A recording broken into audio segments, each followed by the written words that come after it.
Una zagalina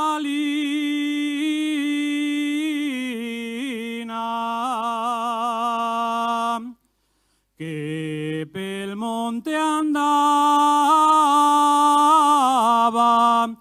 cuidando amorosa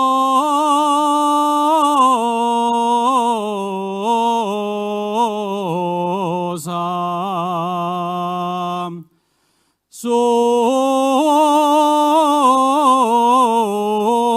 recién vacada.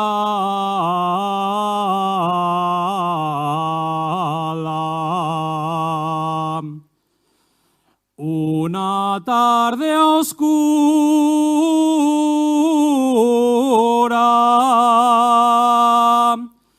y de niebla mala, un llobo furioso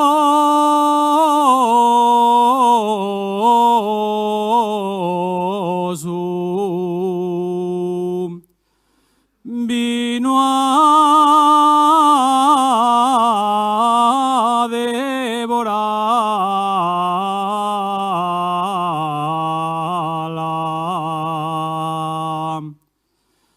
Entonces la niña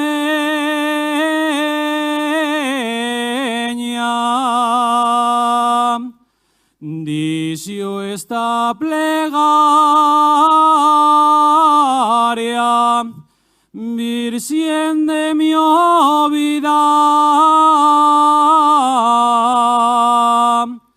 ansiel de mi guarda, si el llobu me come,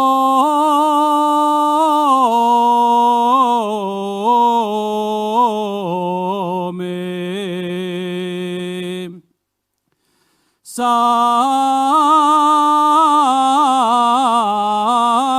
tu mi alma.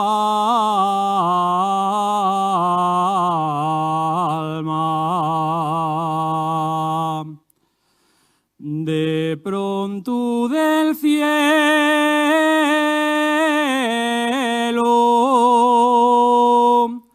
una llamarada deseó muerto al llobo